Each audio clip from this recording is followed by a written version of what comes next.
What is good, YouTube? Quinway basketball analysis holding down analysisplayground.com. Today, we're going to talk about Jason Kidd getting signed to the Dallas Mavericks to become their head coach. He turned down the opportunity to play for Damian Lillard and the Portland Trail Blazers to play for Mark Cuban and Luka and his crew. And this is a team that we look at as dangerous. Luka Doncic showed that nobody can stop him, nobody can guard him, and he is one of the top 10 players, all NBA first team 2 times in a row before he was even 23.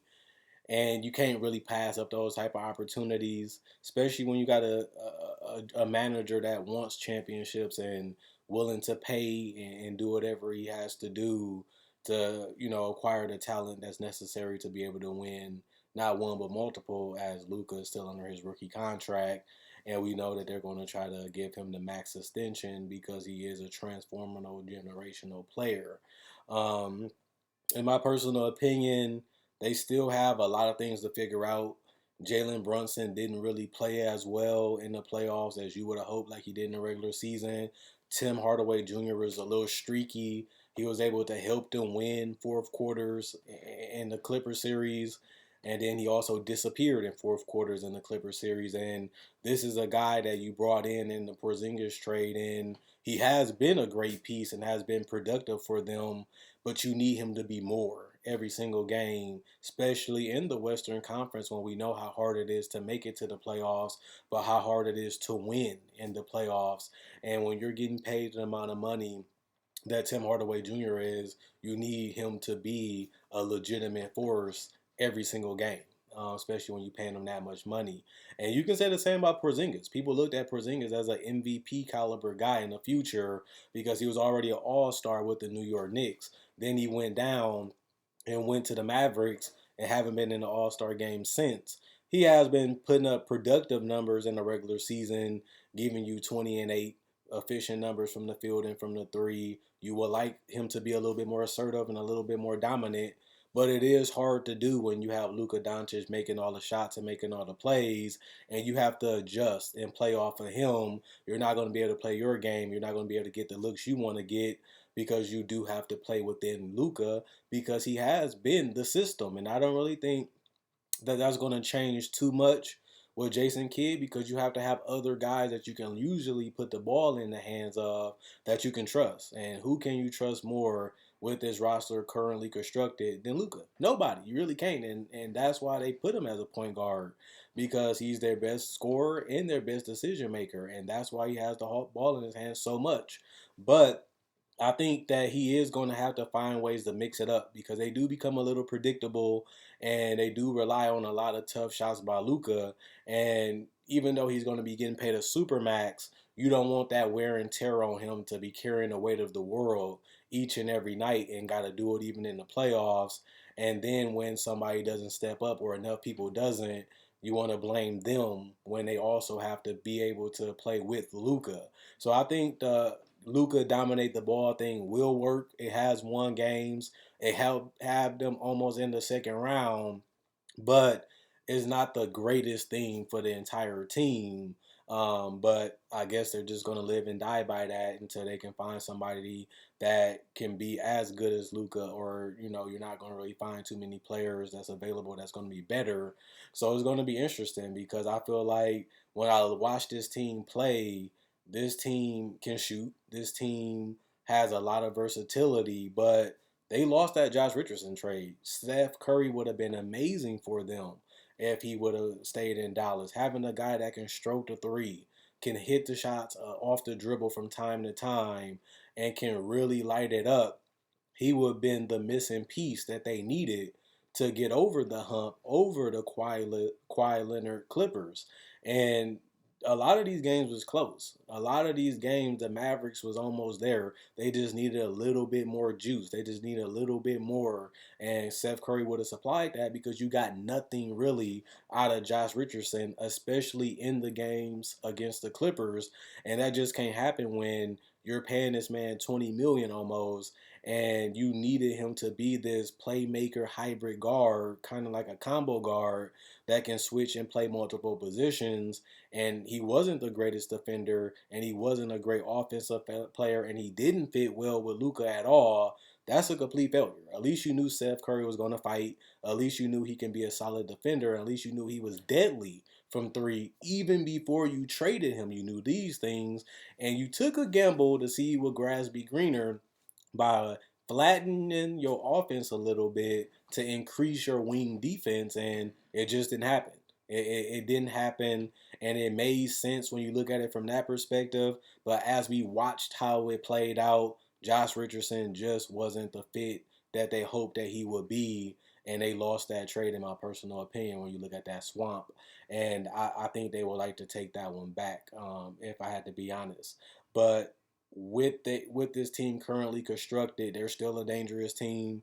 They're still going to be a respectable team. I do expect them to run and play differently with Jason Kidd because he has his own type of style that he likes to implement, and I do suspect them to be slightly better defensively, and I do expect them to make more moves because when you bring in a new GM, a lot of things is going to change just because he's going to see the roster different, and you have a new head coach that he's going to want a team to play his certain way, his certain style, and you kind of have to mesh that and play it off of each other and try to get the team going in the right direction, which is the vision of all three, the owner, the GM, and the coach have to all be on the same page with the players and get the players that they need to get the vision correct. So this roster has a lot of guys that's overpaid or a lot of guys that didn't play up to their full potential, especially in the playoffs. And then they got one guy that people feel like is going to get paid the super max, and then they're not going to really be able to feed everybody. But when you look at how the playoffs shaked out, Luka looks like he's worth the super max definitely. The people around him didn't show up consistently, and that's a big reason why they didn't advance. And that's going to be something that they definitely going to have to change within the next 1 or 2 years if they want to bring a championship to Dallas again. And it's not going to be easy. Remember when Dirk got to his first finals, they didn't win. It took them multiple years after that, changing the personnel, changing the coach, and continuing to believe in Dirk to eventually get over that hump and win a championship. And even that year, they wasn't even favored to come out the first round. And they was able to defy the odds all the way to the finals, where they also was favored to lose. And they had to overcome that obstacle just to win their first and only championship in Mavericks history. So it's going to be, buy-in. Do Luka want to stay here? Do he really want to be a part of this team? Do he really believe that they can get it right? And if they don't, look for Luka to get traded. Look for Luka to get out of there.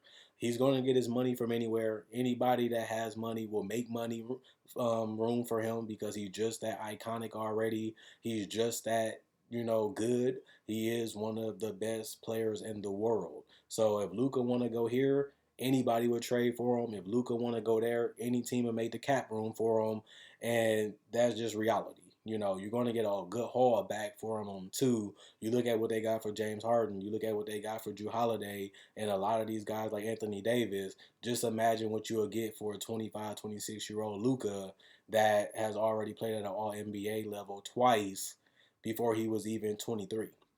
You don't see that happening ever really in the NBA, and that's something that has the Mavericks being a team that's been on the watch because they have a certain amount of time to figure this out. And if they don't get it done, if they don't keep them happy, we know how the league is now. Guys are going to want out. Guys already know where they want to go, and those trades usually going to happen. And you're just going to be in a tough situation if you're the Mavericks. But right now, you have Luka. Right now, you can figure it out. And right now, you have a chance to extend them for another 5 years to have even more time possibly with them. But you have to get it right. You have to make sure you're on the same page. And you do have to build something more better than what you have now to keep him to even want to be loyal even after this contract extension that he will get. And he should not take a pay cut either because this guy is the franchise. This guy is the system, and this guy is a baller. They got something special with Luka Doncic with them. And Jason Kidd seen this opportunity, and he seen what they can be. You gotta take it. He took it. I don't got no problem with Jason Kidd. He might not be known as an elite level coach. He might not be known as a championship level coach, but he has made teams better. He has made team playoff teams, and we have to give him a better supporting cast with Luca to really find out, is this the same Jason Kidd? Is he improved Jason Kidd? Is he really the right coach? You don't know until you hire him. You don't really know until you put the players that they need to get the job done around them, and then we judge him if he was good enough or not when we see the results. Other than that, I like to hire. This is a guy that a lot of teams want. A lot of teams have been rumored to try to get, and people even thought that Frank Vogel will eventually be gone for Jason Kidd in LA if he would get fired. And now that won't happen because Jason Kidd is already going to the Mavericks. So we knew Jason Kidd would be head coach again. We knew it. I didn't feel like the Bucks did him right when they let him go. But at the end of the day, he gets a new chance. He gets, to breathe fresh air, and he gets to really, imprint his legacy as a coach with a new start. So hopefully he does well.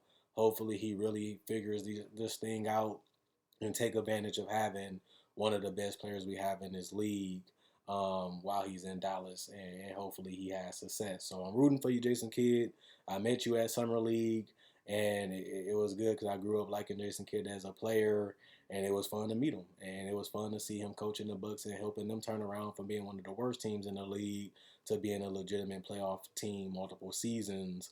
And that was something that people doubt would happen, but it was something that did happen. And even though I didn't like how they got rid of him, they did go to another level with Budenholzer, and they have a chance to win a title in Milwaukee. But they have changed the roster and everything multiple seasons, even with Budenholzer, and they might have to do the same thing coming in with a new GM and a new coach in Dallas. So let's see what happens. Give them some chances.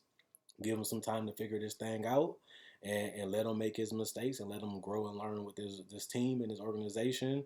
And within the next 1 to 2 years, we evaluate him and see if he's as good as overrated, or is he just, Jason Kidd that everybody got love and respect for because he was that good of a player. He's a Hall of Famer for a reason.